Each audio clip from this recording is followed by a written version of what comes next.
प्रदेश कांग्रेस के अध्यक्ष हैं गोविंद सिंह डोटासरा। उन्होंने कहा है कि अगले 10 से 15 दिनों बाद किरोड़ी लाल मीणा कांग्रेस में आते हुए दिखाई देंगे। किरोड़ी लाल मीणा कौन है? किरोड़ी लाल मीणा बीजेपी में नेता है, बीजेपी के कद्दावर नेता है। वर्तमान में वो मंत्री हैं भजन लाल सरकार में, और इससे पहले किरोड़ी लाल मीणा बगावत कर चुके हैं, अपनी पार्टी बना चुके हैं, फिर वो मान मनोबल के बाद पार्टी में आ भी गए हैं। अब 15 दिन बाद क्या होगा ये तो खैर भविष्य के घर में है, लेकिन सर इस बयान के मायने क्या है? इस बयान के भी वही मायने, सेट कर दी, लड़ाई करवा दी बीजेपी की। अच्छा, लड़ाई करने का गोविंद सिंह डोटासरा ने नहीं कोई लड़ाई खोली है, लड़ाई करने का मौका किरोड़ी लाल मीणा ने दिया। किरोड़ी लाल मीणा ने ईआरसीपी को लेकर, देखिए ईआरसीपी 2023 में भी मुद्दा था, ईआरसीपी अभी 2024 में भी मुद्दा है। ईआरसीपी की शुरुआत प्रधानमंत्री मोदी ने की थी जब गहलोत सरकार को घेरना शुरू किया था। अब आप 10 साल हो गए, आप भी तो लटकाए भटकाए वाले मुद्दों में आ जाएंगे अगर 10 साल में उसका कोई नहीं हो पाया ना। अब क्या करें, किरोड़ी लाल मीणा ने 4 पन्नों की चिट्ठी माननीय भजन लाल जी को, मुख्यमंत्री को लिख दी। अब तो मजे किसको लेने थे? मजे किसको लेने थे? भाजपा वाले थोड़ी ना लेंगे, किरोड़ी लाल मीणा लेंगे। किरोड़ी लाल मीणा ने ले लिया। अब वो उन्होंने कह दिया कि ये देखिए ये बगावती है, ये बगावत कर रहे हैं। आगे किरोड़ी लाल मीणा अपनी पुरानी वाली हिस्ट्री पे कि नई पार्टी भी बना देंगे। वो गहलोत के साथ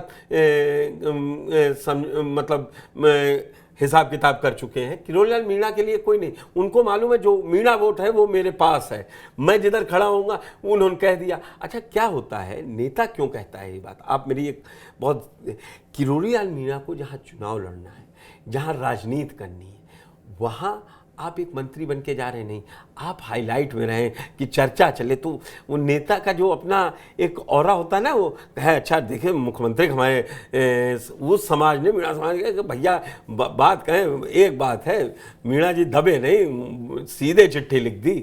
अब सीधे चिट्ठी लिख दी, वहां गोविंद सिंह डोटासरा ने बता दिया, बोले ये क्या है, अभी टहलते हुए दिखाई देंगे और हमारी सरकार बनने जा रही।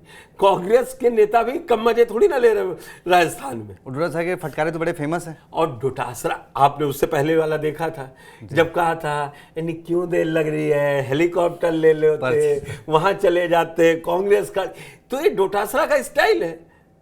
राजनीति में ये सब माहौल को बदलते हैं, फिर वो चर्चा चलती है। जब चौपाल में बैठता है ना, बोला आज फिर बखिया उधेड़ दी, बोले पैदल थोड़ी ना जाना था। अब वो 4 युवा अगर उधर से गुजरे, बोले क्या होगा, बोले वो तो कह रहे थे हेलीकॉप्टर चले जाए हम कांग्रेस वाले साथ। वो कहेगा हाँ पेपर लीक है, इस पर क्या नहीं कर रहे। देखिए राजनीति में जब आप सत्ता में आ जाते हैं ना, और जब आप विपक्ष में रहते हैं तो बहुत अंतर रहता है। उसमें क्या होता है, विपक्ष में आप सवाल उठाए, नहीं बनी, आगे निकल लिया, दूसरा मुद्दा पकड़ लिया। सत्ता में है, अब आप उसका वैसे जवाब दे दें। अभी आप चढ़ बैठे किया किरोड़ी लाल मीणा ने गलत चिट्ठी लिखी है, अब वो यही कहेंगे जी उन्होंने पत्र लिखा है, ऑफिशियल ये है, उसको हम जांच रहे हैं, अगर कुछ ऐसा होगा तो हम करेंगे। अब वो राजनीतिक तौर पर कहते हैं नहीं किरोड़ी लाल मीणा के खिलाफ कार्रवाई होगी अनुशासनहीनता की, तो ये भी नहीं कह सकते, चुनाव है। तो हर आदमी, नेता भी जान रहा है, इसी समय बोल लो, बाद में तो जब चुनाव आचार संहिता खत्म होगी तब बुलाएंगे मुख्यमंत्री जी 4 फाइल रुकी हैं, बताइए क्या करना। कहीं कुछ नहीं, वो चिट्ठी कोई बात नहीं, हमारी बात हो गई। बोले ठीक है, बाहर निकले, पत्रकार ने पूछा क्या हुआ आपने, बोले ठीक है मैं मुख्यमंत्री के जवाब से संतुष्ट हूँ और मुख्यमंत्री जो कहेंगे ने आश्वासन दिया ये काम करेंगे। फिर कोई नगर पंचायत और नगर पालिका चुनाव आएगा तब फिर कोई पत्रकार पूछ ले, कहेंगे हम फिर जा रहे हैं, अभी बात करेंगे। तो राजनीति जो है ना, और वहाँ पर छत्री जाट सब जागरूक वोटर है। वो मतलब मैं किसी जगह का नाम नहीं, राजस्थान का वोटर मैं मानता हूं सबसे जागरूक है। वो 5 साल में सरकार को बदल देता है, ये उसकी अच्छाई है। बोले सुनो ना सुनो, ये गारंटी मत ले लेना कि तुम ही मंत्री बनना है। जी सर, वहां कंटिन्यूटी तभी है कि आप बीजेपी से कांग्रेस में कुछ जाइए, कांग्रेस से बीजेपी में कुछ।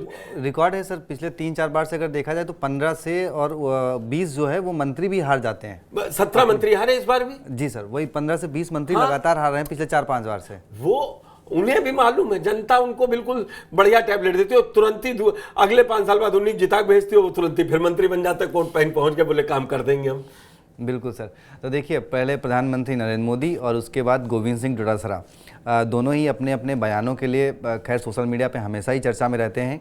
अब इसका राजस्थान में क्या इम्पैक्ट होता है पीएम मोदी के बयान का, क्योंकि 13 सीटों पे मतदान है 26 अप्रैल को, और उसमें क्या कुछ असर दिखता है। मैंने वो बताया कि कौन कौन सी सीटें हैं जो सर्वे में पिछड़ रही हैं और बाकी क्या सीटों पर इम्पैक्ट हो सकता है, वो देखना बड़ा ही दिलचस्प होगा। अभी हम लोग सीट बाय सीट करेंगे कि क्या माहौल चल रहा और है, उस पर भी हम चर्चा करेंगे, बुध को करेंगे, बुधवार को। क्योंकि शुक्र को वोट पड़ना है। हाँ, तो उस पर भी चर्चा करेंगे। तो बस TV9 राजस्थान को सब्सक्राइब जरूर कर लीजिए ताकि वो भी जानकारी आपको नोटिफिकेशन में मिल जाए और आप उसे देख सकें।